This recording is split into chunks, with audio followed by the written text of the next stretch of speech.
कई बार झूठ की बिना पर रखे हुए ऐसे फैसले जिनको हम लोग प्यार कह बैठते हैं वो हमारे लिए कितने खतरनाक बन जाते हैं। आज की सच्ची घटना हम लोग जानेंगे। दरअसल इंदौर के एक क्षेत्र है जहाँ पर एक नाला है। उस नाले में एक बॉडी बरामद होती है। उस बॉडी को देखकर आसपास के जो लोग हैं काफ़ी ज़्यादा हैरान रह जाते हैं। सोचते हैं कि दरअसल ये जो बॉडी है यहाँ पर वो कैसे आई है, क्योंकि वो जो बॉडी है उस नाले में पड़ी है बिल्कुल उल्टी पड़ी है और उसके जो कमर होती है ना बॉडी के ऊपर, उसके ऊपर एक पत्थर रखा हुआ है ताकि वह जो बॉडी है वो ऊपर ना आने पाए। लेकिन पानी के साफ होने पर वो साफ साफ दिखाई दे रहा है कि हाँ पानी के अंदर क्या चीज़ है। अब लोग सोचते हैं भैया ये तो कोई मर्डर वगैरह बहुत सारा केस। पुलिस के पास तुरंत फ़ोन करते हैं। पुलिस को तुरंत मौके वारदात पर बुलाते हैं। पुलिस जैसे ही वहाँ पे आती है अब तो उस नाले के अंदर उतरा जाता है और उस पत्थर को जो कि कमर के ऊपर रखा हुआ है उसको हटाया जाता है। बॉडी को जैसे ही सीधा किया जाता है पुलिस और भी ज़्यादा हैरान। दरअसल ये जो मृतक है इसका चेहरा दिखाई नहीं दे रहा। अब चेहरा नहीं दिखाई दे रहा, कहानी बिल्कुल साफ कि अब पुलिस शिनाख्त कैसे करे। अब उसकी जो बाहर लाया जाता बॉडी को, आसपास के लोगों से पूछा जाता है भाई आप लोग इस आदमी को जो ऐसा दिखता है उसको जानते हो। सभी लोग साफ मना कर देते हैं कि भाई उसको तो वो जानते नहीं। दरअसल वो लगता तो यहीं का सा है लेकिन वो यहाँ का नहीं है।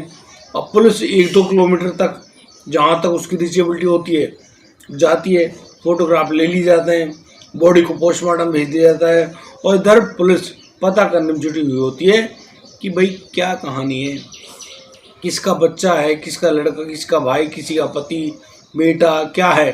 लेकिन नहीं, कोई जानकारी नहीं मिलती और पुलिस इसी तरह से अब उन फोटोग्राफ्स को सोशल मीडिया पर अपने थानों में सर्कुलेट कर देती है। भाई किसी के पास कोई जानकारी हो तो बता दे।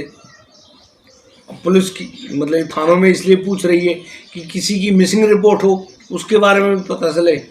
अब बड़ी मुश्किल हो गया कि भैया अब कहाँ कैसे क्या खबर है इस बच्चे के बारे में, कुछ जानकारी नहीं है। दोस्तों 3 जून को जो ये वारदात हुई है अब इसका 6 जून आ जाती है लेकिन अभी तक पुलिस के हाथ बिल्कुल खाली होते हैं। पुलिस के हाथ में कुछ भी ऐसा नहीं है जिससे कि वो इस जानकारी जुटा सके कि दरअसल ये जो मृतक है, जो लड़का है जिसको मोर्चरी में रखवा दिया गया है, आखिर किसका बेटा है। अब इस पूरे जो फोटोग्राफ्स हैं व्हाट्सएप वगैरह पे सर्कुलेट होते हैं, सोशल मीडिया पर सर्कुलेट होते हैं। अचानक पुलिस को जानकारी मिलती है कि एक आदमी है वो दावा कर रहा है कि ये उसका बेटा है। अब उस आदमी को इत्तला दी जाती है, बुलाया जाता है थाने में और उसके सामने जब वो फोटोग्राफ्स रखे जाते हैं तो वो व्यक्ति मतलब कि भाव विभोर हो जाता है, रुआं सा होता हुआ कहता है कि हाँ साहब ये उसका अपना बेटा है। इसका नाम अमित पाल है। अमित पाल जो कि डांस सिखाने काम किया करता है, एक कोरियोग्राफर है और अक्सर ब्याह शादी वगैरह जो है उनमें अपनी टीम पार्टी के साथ जाया करता है और बस उसी पार्टी के साथ ये जो खाता कमाता बड़े अच्छे से इसका बिजनेस भी चल रहा है। और यह है अपने माता पिता के साथ नहीं रहता है, ये इंदौर में ही जहाँ इसने अपनी ऑफिस बना रखी है, जहाँ ये डांस वगैरह सिखाता भी है, वहीं उसी के बगल में इसने एक कमरा भी ले रखा है, वहाँ पर ये रहता है और इसके अलावा उनको कोई जानकारी नहीं है। अब एक पिता ने जो बात बताई, अब पुलिस उससे ज़्यादा पूछताछ कैसे करे भाई। एक गमगीन पिता उससे ज़्यादा कैसे पूछे कि भाई कहानी क्या है, बिल्कुल भी नहीं। अब पुलिस सोचती है कि भाई ठीक है कोई बात नहीं, अब आप जा सकते हो। लेकिन पुलिस उनके पिता को भेजने से पहले उस अमित पाल के मोबाइल नंबर को ले लेता है। तो बॉडी के अंदर तो कुछ ऐसा मिला नहीं जेब वगैरह में। अब जो उस नंबर को लिया जाता है तो उस पर बातचीत मतलब CDR रिपोर्ट निकालती है पुलिस। अब CDR रिपोर्ट निकालने के हिसाब से पुलिस इस बात को जांचती है कि भाई इस लड़के की जो लास्ट कॉल थी वो इसके मतलब कि लड़का है जयसपाल, उससे बात हुई है। अभी जयस कौन है? जब उस नंबर पे कॉल किया जाता है तो पता चलता है कि अमित उसका अपना ताऊ का लड़का है, यानी कि भाई हुए। अब भाई भाई के आपस में क्या बातचीत हुई और वो जयस जब उसको पुलिस बुलाती है तो जयस आता है थाने में, यहाँ उनसे बातचीत की जाती है। मालूम चलता है कि जो जयस है, जयस ने अपने 2 जून को उसकी जन्मदिन था जन्मदिन की पार्टी में उसने अपने भाई को बुलाई था, सभी लोग बुलाते हैं, कोई बड़ी बात नहीं। उसी तरह से ये लड़का जो अमित है वो अपने भाई की पार्टी में गया, बड़े ढंग से मज़े वगैरह करे, उसके बाद ये वहाँ से गाड़ी लेकर निकला है। अब लेकिन ना तो इसकी गाड़ी के बारे में मालूम है, ना ये मालूम है, ना इसका फ़ोन मिल रहा है। अब पुलिस उस जेस को भी जो बात उसको जानना चाहिए थी वो जांच ली, लेकिन यहाँ पर पुलिस बड़ी गहनता से इस बारे में विचार कर रही होती है कि भाई इस भाई ने भी ऐसा कुछ नहीं किया, पिता भी कोई बात नहीं बता रहा है, यहाँ पर कोई ना कोई टेढ़ा स्क्रू है, जाकर पता करना चाहिए। अब उसके पिता उसके भाई से जब वह एरिया मालूम कर लिया गया कि ये किस एरिया में रहता था इंदौर के, तो वहाँ पर जाया जाता है। जो मलाड क्षेत्र है उसके अंतर्गत जो एक कमरा है जिसमें ये लड़का अमित पाल रहा करता था, वहाँ आसपास पूछताछ करने में मालूम चला कि इस अमित के साथ इसकी एक बहन भी इसी कमरे पर रहती थी। अब वो लड़की कौन है, उस लड़की के बारे में पता चला, लड़की का नाम तो साधना बताया जा रहा है, लेकिन वो लड़की अब कहाँ है मालूम नहीं है किसी को। पुलिस का जो शक है वो दिमाग घूम जाता है। भाई आजकल तो यही सीन हो रहा है, बॉयफ्रेंड गर्लफ्रेंड को, गर्लफ्रेंड बॉयफ्रेंड को, पति पत्नियों को, पत्नियां पतियों को। भैया बवाल मच रहा, पुलिस के दिमाग अटक गया। अब पुलिस जो उस अमित के जो यार दोस्त हैं, जो उसका सर्कल है, उनके परिवार में सबसे पूछा जाता है तो सभी लोग बताते कि हाँ उसकी मुंह बोली बहन थी, ये भाई बहन का रिश्ता है, लेकिन एक ही कमरे में रहते हैं।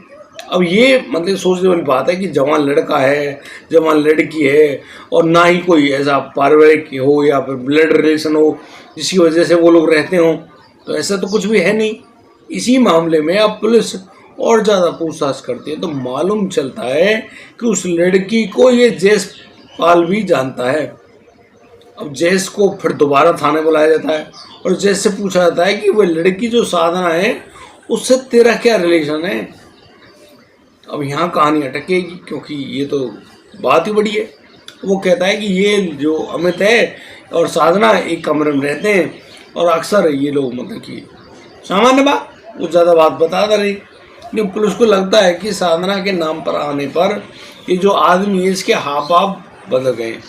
इसी बारे में अब वह बड़ी तसल्ली से सोचता भी है, समझता भी है, लेकिन कोई जवाब नहीं दे पाता। अब पुलिस समझ गई कि हाँ यहाँ पर ज़रूर कोई ना कोई ऐसा मसला है जिसको शायद ये छुपाने की कोशिश कर रहा है। बस इसी बात को अब जो पुलिस है वो जयेश से पूछती है कि देख भाई, अब लास्ट टाइम तेरी बात हुई इससे, तो उस लड़की को भी जानता है, लड़के को भी जानता है। अब तुम्हारी क्या बातचीत हो रही है क्या नहीं हो रही है कुछ तो तुम्हें बताना पड़ेगा, और कुछ क्या हमारे हिसाब से सब कुछ तुम्हें मालूम है। अब तुम बता ही दो, क्योंकि फिर पुलिस अपनी पूछताछ करेगी तो मामला कड़ा हो जाएगा, और मामला जैसे ही कड़ा होगा तुम्हारी हवा खराब हो जाएगी। अब तुम सोच लो, समझ लो और विचार कर लो और यहाँ पर बता दो कहानी कोई है तो। और जयेश काफ़ी ज़्यादा गहरी सोच रहा होता है, लेकिन जो पुलिस है जिसका दिन रात यही पूछताछ करने का तरीका है ना, वो भांप जाती है कि भाई हाँ ज़रूर इस आदमी के पास कोई ना कोई राज है। अब तो जब उस साधना के बारे में पूछा जाता है भाई साधना कहाँ मिलेगी, अब साधना के बारे में वो कुछ ज़्यादा नहीं बता पाता है तो उसको क्या बताऊँ। जहाँ जैसे एक और साधना के ऊपर आरोप लगा रहा होता है, अचानक से वह लड़की भी थाने पहुँच जाती है, और जैसे वो लड़की साधना थाने पहुँची है वह अब मतलब पुलिस को एक साइड में जाकर अलग कमरे में जाकर एक ऐसी सूचना देती है जिसको जानकर खुद पुलिस के भी हाथ पैर कांप गए। यहाँ पर वो लड़की बताती है कि 2 जून को वह उस लड़के अमित पाल के साथ उस जयेश की जन्मदिन की पार्टी में गई थी, और यहाँ पर इन दोनों के बीच में मतलब बातचीत भी होती है और कुछ कहासुनी भी हुई है। उसके बाद का उसको नहीं पता। हम लोग अपने कमरे में तो आ जाते हैं, लेकिन उसके बाद का उसे नहीं पता। अब यहाँ पुलिस का शक गहरा जाता है जयेश पर, और जयेश को बिल्कुल कहा जाता है भैया तुझे ये बात तो बतानी पड़ेगी दरअसल कहानी क्या है। और दोस्तों इसी सिलसिले में अब जब जयेश से उस लड़की को सामने लाया जाता है, अब जयेश समझ जाता है भैया अब उसका भंडाफोड़ होने वाला है। अब जयेश बिना देर किए पुलिस के सामने बिल्कुल ऐसे मतलब रट्टू तोता की तरह बताने लगता है कि हाँ साहब उसने अमित पाल की जान ले ली है। अब इस सिलसिले में मतलब पुलिस बड़ी गहराई से सोचती है कि आखिर क्यों, कारण क्या रहा भाई। ठीक है तूने मान लिया इस बात को कि तूने उसकी जान ली है, लेकिन क्यों। अब यहाँ पर वो जयेश बताता है कि मामला था इस लड़की का, ये जो लड़की साधना है ना, ये उसकी बहन नहीं है, ये उस अमित पाल की गर्लफ्रेंड है। और जब मैंने पार्टी में इसको बुलाया था तो यहाँ पर जब मैंने अपने भाई से कहा कि भाई जब तेरी गर्लफ्रेंड है तब सारी बात एक जैसी है तो तू मुझे इस लड़की से दोस्ती क्यों नहीं करा था। और इसी बात पर वह जो लड़का है अमित बिफर पड़ता है, बहुत जोर शोर से लड़ाई लड़ता है। और इसी लड़ाई के चलते हाथापाई होती है और हाथापाई के दौरान हम लोग उस लड़के अमित पाल के सर में कुछ ऐसा दे मारते हैं जिसकी वजह से अमित की वहीं मौके पर ही सीताराम हो जाता है। उसके बाद वो लोग उस अमित की बॉडी को मतलब लेकर जाते हैं खींचकर, फिर उस नाले में फेंक दिया जाता है। उसको उसकी कमर पे बहुत बड़ा पत्थर रख दिया जाता है और फिर वहाँ से वो 9,000 हो गए, मोबाइल फ़ोन वगैरह सब फेंक दिया गया। अब कहानी बिल्कुल क्लियर, लेकिन भूमिका जो उस साधना की रही है, अब साधना से पूछा जाता है कि तुम अब तक कहाँ थी, क्या तुम्हें तुम्हारा जो प्रेमी है, तुम्हारा मुँह बोला भाई है, वही वो उसके बारे में तुझे पता चला होगा। और वह लड़की कहती कि साहब मैं बहुत जोर से डर गई थी और इसी डर की वजह से वह जब बाहर नहीं आ रही थी छुप कर अपने गाँव चली गई थी। तो उसने जब ये मालूम चला कि अमित के साथ ऐसा हो गया है और जब इस जयेश ने इस पूरे काम को किया है, इसको पुलिस ने उठा लिया है, तब जाकर उसकी हिम्मत बढ़ी और वो अब यहाँ थाने में इसीलिए आई है ताकि वह सारी बात को बता सके। अब पुलिस के पास साधना द्वारा दिए गए जो बयान था उन बयानों के मुताबिक उस जयेश के द्वारा जो स्वीकार किया गया जुर्म है वो भी नोट कर लिया गया। अब जयेश को उसके माता पिता के सामने बिठाया जाता है अमित के। अब वो यहाँ पर वो कहते हैं कि भाई तूने अपने भाई के साथ ऐसा क्यों किया। तो दोस्तों यहाँ पर वो जयेश बताता है कि दरअसल उसको उसके भाई से कोई दिक्कत नहीं थी, उसे दिक्कत थी इस लड़की से। दरअसल वह इस लड़की को पाना चाहता था और वह अपने भाई से कई बार कह चुका था कि मुझे वो लड़की चाहिए, लेकिन वह जो लड़का अमित है वो बार बार मना कर रहा है कि तू वो उस लड़की से बात नहीं कर सकता। अब दोस्तों एक लड़की की वजह से दो भाई, चाचाताओं के भाई, उनके बीच में एक लड़की ऐसी आती है कि एक भाई का सीताराम हो जाता है। अब सोचिए इंसान की मानसिकता को कि ऐसा आखिर मतलब उस लड़की में ऐसे क्या था जो एक इंसान की जान से भी ज़्यादा प्यारा था। अगर आपको कुछ समझ में आता हो तो आप लोग अपनी राय जरूर दें, क्योंकि ये ज़रूरी है, इसको आप मजाक में ना लें। ये ज़रूरी है कि आखिर इंसान क्या चाहता है यार, सोच रहा है, समझ रहा है, कैसा समझ रहा है मालूम नहीं, लेकिन हाँ ठीक है मान रहा है वो इस बात को कि उसको कुछ चाहिए। तो मैं आपको बता दूं ये शारीरिक भोगों के अलावा इंसान के पास ऐसा कोई लालच नहीं है जिसकी वजह से इस प्रकार के जो कांड बाहर निकल कर आते हैं उनसे तो लगता है भैया इंसान अब कहीं भी सुरक्षित नहीं है। मतलब शादीशुदा पत्नियों को नहीं छोड़ रहे, हद की बात है यार। इंसानों तुम्हारी बुद्धि का क्या होगा, तुम लोग क्या सोचते हो अपने बारे में।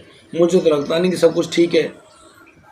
अब तुम्हारी इच्छा है भाई, तुम क्या करते हो क्या नहीं करते हो। और दोस्तों आज के लिए सिर्फ इतना ही, लेकिन इस मामले में आप लोग क्या राय रखते हैं, क्या सोचते हैं, क्या विचार करते हैं और क्या कहना चाहते हैं लोगों से, क्या आपने इस पूरी घटना से कुछ सबक लिया, आप बता सकते हैं हमें। हमारे चैनल को यदि पहली बार आए तो सब्सक्राइब कर लें। वीडियो को पूरा देखने के लिए आपका बहुत बहुत धन्यवाद। मिलता हूँ कल, लाता हूँ एक और नया मामला। तब तक के लिए आप बढ़िया रहें, बेहतर रहें, अपना और अपने परिवार का बखूबी ख्याल रखते रहें। जय हिंद, जय भारत।